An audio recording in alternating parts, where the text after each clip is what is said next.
रात का समय था। गांव रामपुरा में चारों ओर सन्नाटा पसरा हुआ था। खेतों के बीच से आती ठंडी हवा पेड़ों को हिला रही थी।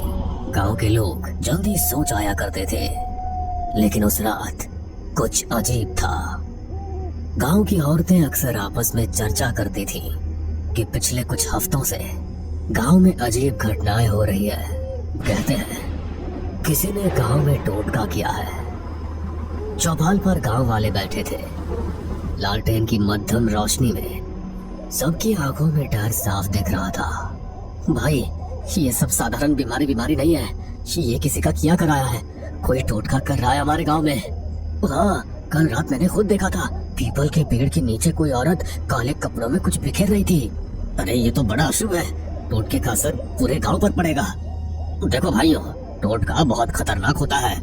इससे इंसान की आत्मा तक को बांध लिया जाता है। हमें ये पता लगाना होगा कि ये कौन कर रहा है। मैंने अभी देखा, काली सड़क के किनारे किसी ने मिट्टी में खून से बने गोले और नींबू रखे हैं। ये सुनते ही सबकी रूह कांप गई। गांव के एक कोने में गोविंद का घर था।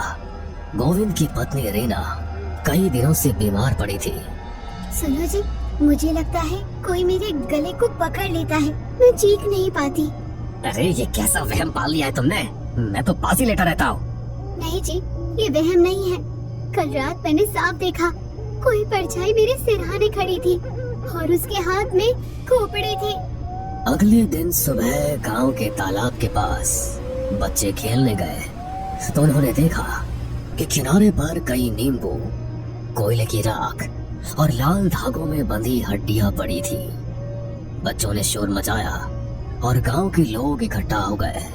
अरे देखो, ये तो साफ टोटके की निशानी है। अरे अब तो कोई शक ही नहीं बचा। कोई हमारे गांव को बर्बाद करना चाहता है। आज रात मुझे पूजा करनी होगी, वरना इसका असर और बढ़ जाएगा। उस रात गांव के लोग डर से जल्दी जल्दी अपने घरों में बंद हो गए। अचानक हवा तेज चलने लगी। नीम और पीपल के पेड़ जोर जोर से हिलने लगे। बचाओ, कोई मुझे खींच रहा है। गोविंद ने उसे कसकर पकड़ लिया, लेकिन उसने देखा कि रीना का शरीर अपने आप दरवाजे की ओर खिंच रहा है, जैसे कोई अदृश्य ताकत उसे घसीट रही हो। पंडित जी, कोई जल्दी आइए, रीना को बचाइए। गोविंद की चीख सुनकर आधी रात में गांव के कई लोग दौड़े आए। रीना जमीन पर तड़प रही थी। उसके हाथ पांव ऐंठ रहे थे, आंखें उलट चुकी थी। हे भगवान, ये औरत तो भूत प्रेत से ग्रसित लगती है। नहीं, ये सब उसी टोटके का असर है। पंडित तुरंत मंत्र पढ़ते हुए कमरे में आए। इसे कसकर पकड़ लो, किसी भी हालत में इसे बाहर मत जाने देना। गोविंद और दो गांव वालों ने रीना को कसकर पकड़ा। पंडित जी ने मंत्रोच्चारण शुरू किया।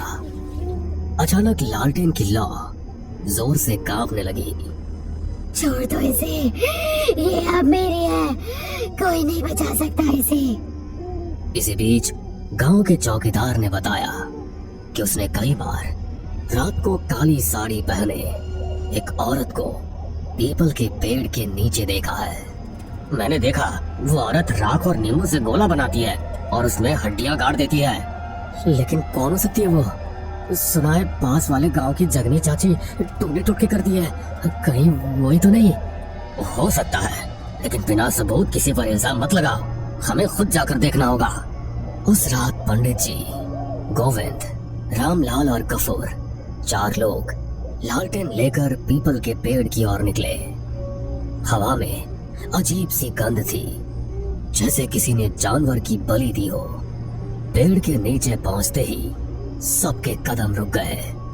जमीन पर राख, नींबू और खून से बनी आकृतियां पड़ी थी और पास ही मिट्टी में गड़ी एक मिट्टी की गुड़िया मिली, जिसमें रीना का नाम लिखा हुआ था। ये तो मेरी बीवी का नाम है। अब साफ हो गया, किसी ने रीना पर टोटका किया है। अचानक पास की झाड़ियों से सरसराहट हुई। सबने देखा, काली साड़ी पहने एक औरत झुककर कुछ बुदबुदा रही थी। उसके हाथ में एक मिट्टी का घड़ा था। वही है, वही औरत। वो औरत फटाफट अंधेरे में गायब हो गई। अगली सुबह गांव में ये खबर फैल गई।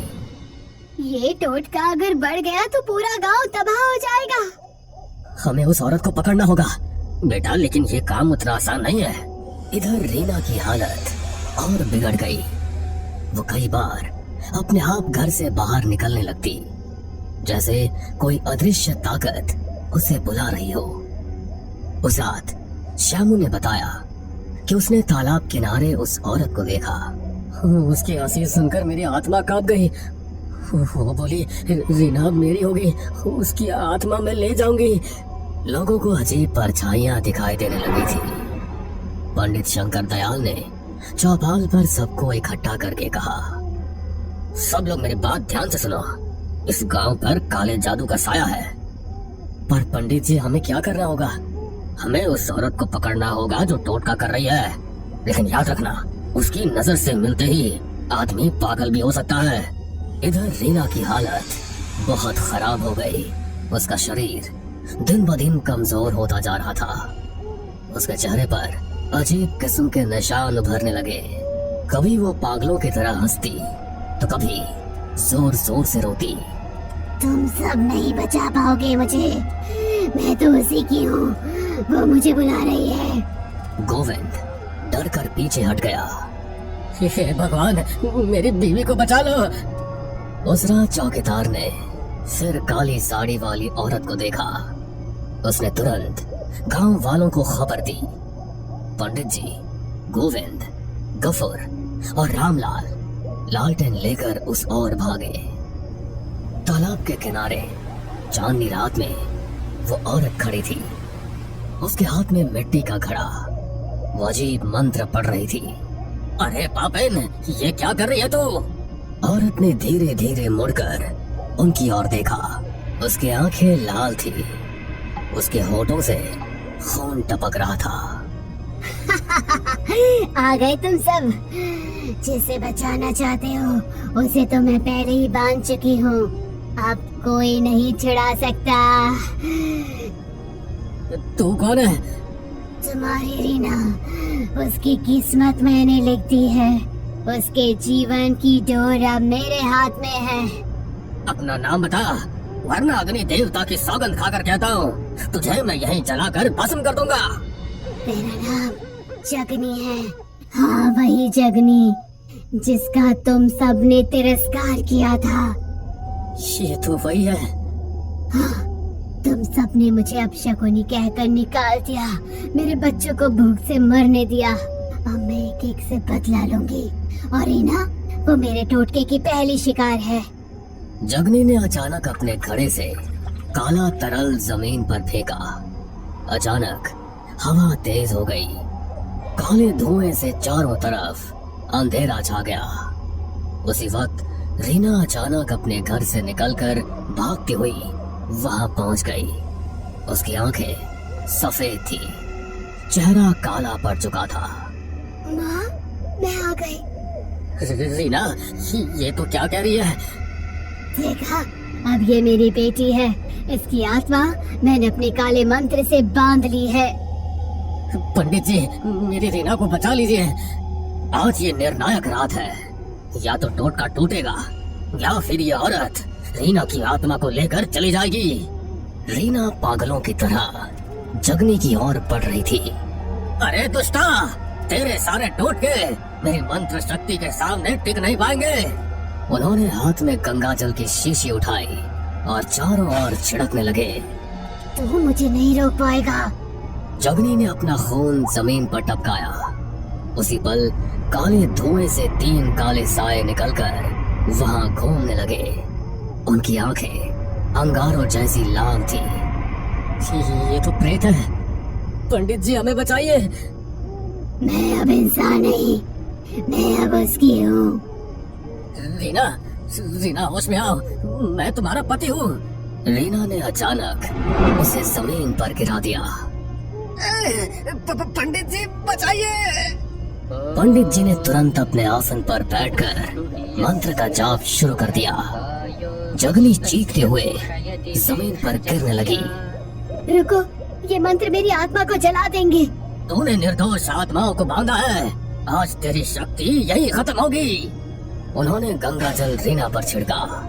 रीना जोर से चीखी और जमीन पर गिर पड़ी। उसके शरीर से धुएं का बादल निकला और सीधे जगनी के घड़े में समा गया।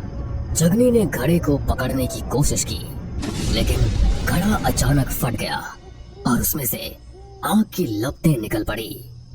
नहीं, ये नहीं हो सकता। मेरी साधना, मेरी शक्ति सब खत्म हो रही है। वो जमीन पर तड़पने लगी। उसका शरीर राख की तरह काला पड़ गया। उसके शरीर से धुआं उठकर आकाश में विलीन हो गया। रीना धीरे धीरे उठी।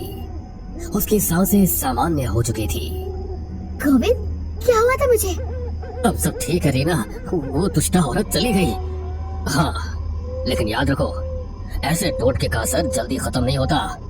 हमें पूरे गांव की शुद्धि करनी होगी, तभी जाकर ये बुरा साया हटेगा। अगले दिन पूरे गांव में हवन किया गया और घर में गंगा जल छिड़का गया। लोग अब धीरे धीरे चैन की सांस लेने लगे। पंडित जी, आपने हमें बचा लिया।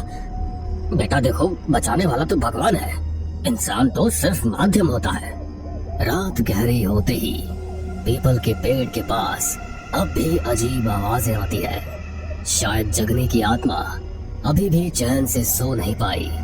गांव वाले उस जगह से गुजरते हुए आज भी कांप जाते हैं। हमें पूरा यकीन है दोस्तों कि आप लोगों को ये कहानी जरूर पसंद आई होगी। अगर आपके साथ भी कुछ ऐसे अनकहे किस्से हो चुके हैं तो प्लीज हमारे साथ शेयर करें। हम जरूर अपने चैनल पर उनको दिखाएंगे। हमारी ईमेल आईडी नीचे डिस्क्रिप्शन बॉक्स में दी गई है, तो प्लीज हमारी वीडियो और चैनल को शेयर एंड सब्सक्राइब करें और बने रहे हमारे साथ ऐसे ही अनकहे किस्से और कहानियां सुनने।